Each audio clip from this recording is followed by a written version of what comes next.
Myself, Arya. I'm an assistant professor in the Department of Travel and Tourism, St. Albert's College, Autonomous, Ernakulam. Today, I'm going to discuss the topic, the concept of tourism.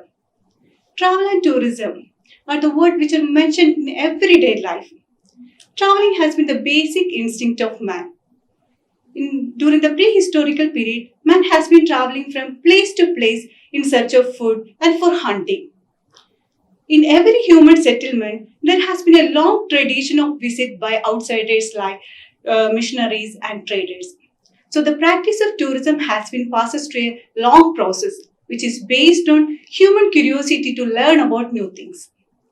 Tourism industry is considered as one of the fastest growing industry in the world. Many nations have recognized that it is an activity essential for the life of their nation because of its benefit not only on the economy but also on the society, culture and the environment by means of protecting their culture, their art, generating employment and preserving the natural resources. Tourism is comprehensive because it consists of various services like transportation, accommodation, entertainment services. This industry depends upon the interrelationship between various service sectors like transportation, railways, airlines, governmental organization, non-governmental organization, financial institution, education institutions, retailing, manufacturing. So whatever benefit this industry is generating are directly or indirectly benefit other industries also. I've just given the introduction about the tourism industry. What exactly this tourism means? Tourism is a word which has been taken from a Greek word, tournos, which means round-shaped tour. Tourism is concerned with traveling to somewhere for pleasure, recreation or out of curiosity. So there are certain motivational factors which influence a person to travel to somewhere else. For example, I am tired of my daily routine work. I need some relaxation or rest. So that are the motivational factors which influence me to take a travel to somewhere else. To more clear about the concept of tourism, the UNWTO has given a definition. UNWTO is an international organization which promotes sustainable, responsible and universally accessible tourism.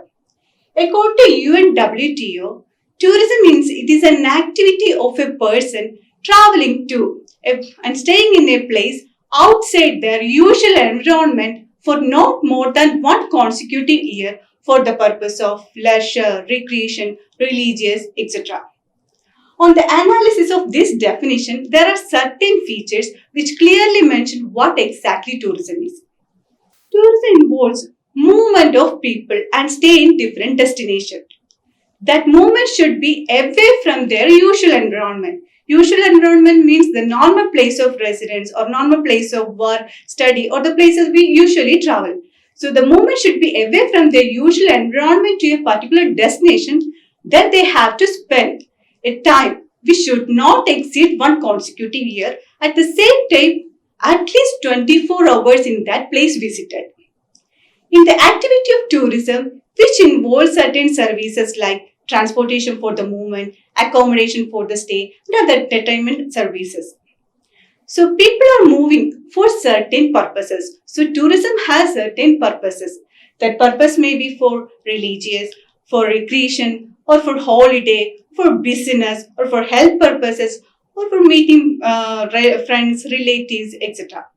But there are certain purposes which is not considered as tourism. That are people are traveling to a country to establish their residence. For example, people are moving to Canada to establish their permanent residence. We cannot consider them as a tourist because they are staying there more than one consecutive year.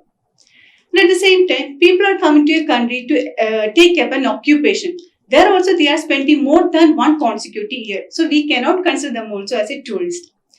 Another example is that the travelers who are traveling between the countries without stopping, but their whole journey is taking more than 24 hours. So that travel is also not considered as tourism. That is why this clearly says that all tourism involves travel, but all travel is not tourism. I hope the concept or the meaning of tourism is clear from this definition. Next, Traveler, visitor, tourist and excursionist. All these four words are like synonym, but there are little difference in between all these words. First of all, traveler. Traveler is a person who travels between two geographical locations for any purpose or for any duration of stay. For example, I am traveling from my home to office.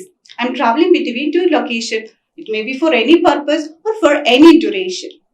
Another one is visitor.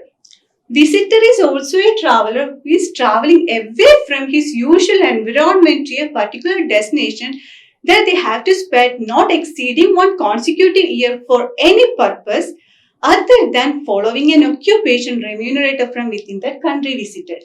That means he is also traveling away from his normal place of residence to a destination for the purpose it should not include take up an occupation or establishing a residence, etc. So the visitor is again classified into two categories, tourist and excursionist. Both are traveling away from their usual environment to a particular destination. Both of them have certain purposes.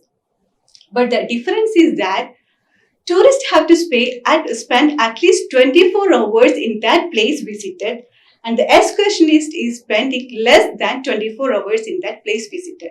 So the tourist is called overnight visitor and the excursionist is called same day visitor. That are the difference between traveler, visitor, tourist and excursionist. Move on to the next slide. The components of tourism. Components means which is an essential part in a machinery without which the mechanism of machinery will fail.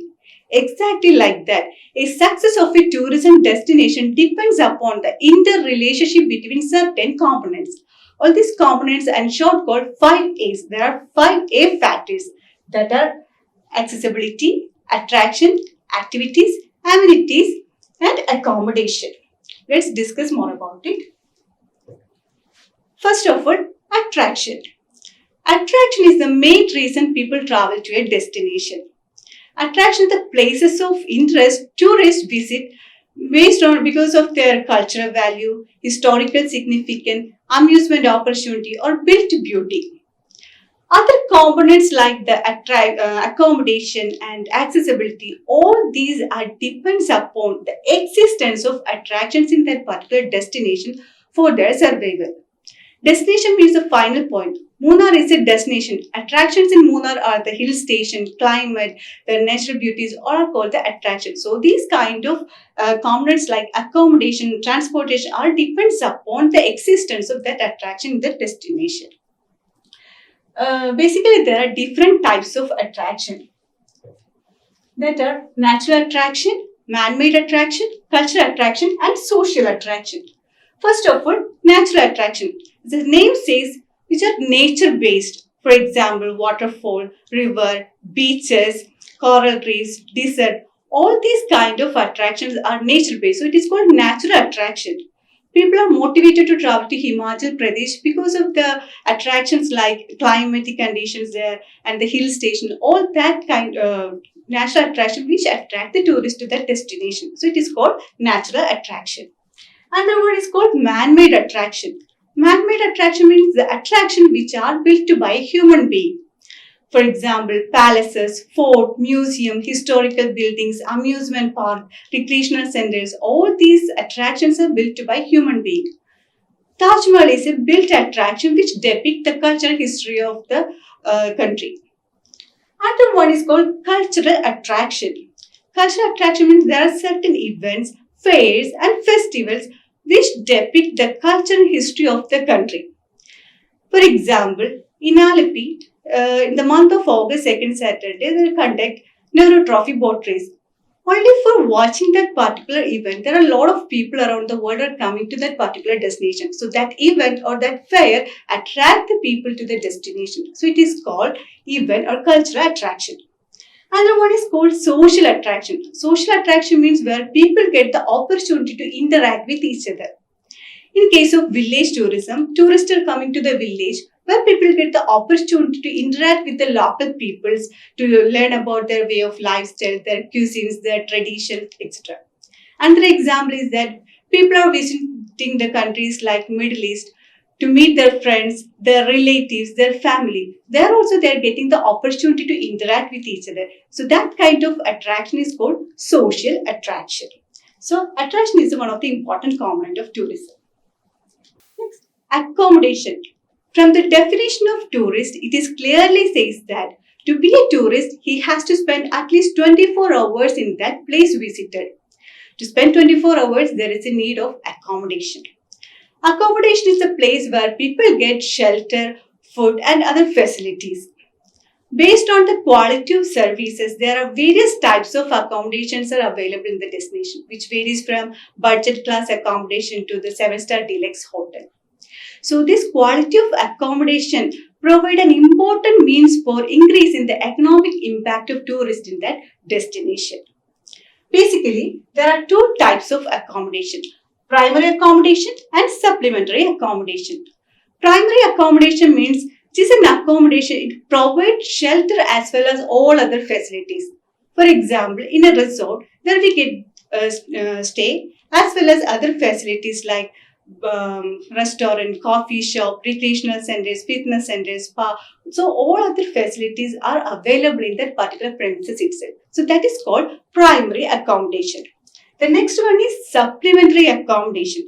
Supplementary accommodation means which provide only stay, no other facilities are offered. For example, motels. Motels means it is a motor hotel which is located near the highway, which cater the tourists like motorists or highway travelers. So highway travelers are depending upon this kind of accommodation mainly for refreshment. So it provides only stay, no other facilities are offered. Other examples are youth hostels, dharmashala, inns, all are considered as supplementary accommodation. Next one is accessibility. Accessibility means reachability to a destination using different modes of transportation like air, water, rail, road, etc. We know that there are many beautiful places around the world. If there is no proper accessibility to that destination, the destination will be no more important at all. We know that Lakshadweep is a very beautiful place. If there is no proper accessibility to the destination will be no more important at all. So this kind of modes of transportation should be comfortable, regular, convenient and safe for the tourist. Sometimes this accessibility, these modes of transportation itself an attraction on their own right. For example, in Ooty, toy trains are considered as a modes of transportation and at the same time attraction itself. In cruises like Queen Mary, Prince Cruises, all these are the modes of transportation and at the same time attraction itself. So accessibility is a very important component in tourism. Amenities. Amenities means it is a basic facilities offered in a tourism destination. Basic facilities are drinking water, telecommunication facilities, public toilet, tourist information center, restaurant, coffee shop, emergency services. All these kind of facilities are required for a tourist in particular destination. So it is called the basic amenities. The last and final component of tourism is activities. Based on the element of tourism services available which offer to the tourist is called activity. For example, Goa is famous for beach tourism. In beach tourism, the main element are sand, sun and sea. Based on these elements, what are the activities we can offer to the tourist to make their trip more enjoyable? Are swimming, sunbathing, water sports like skiing, surfing, jet skiing, parasailing, all these kind of water sports activities which make the trip more enjoyable. Another example is that in wildlife sanctuary, main elements are flora and fauna. Flora means animal, plants, tree are considered as flora. Fauna means the animals, insects, birds, all these are considered as fauna. Based on these elements, what are the activities we can offer to the tourist like bird watching, safari, trekking, all these kind of activity make the trip more enjoyable and which attract the same tourist again and again to that particular destination. So all these are the important components of tourism. A suitable combination of all these 5 components are known as the heart of tourism planning. I hope the concept of tourism and the components necessary for tourism development are clear from my session. Thank you all for watching.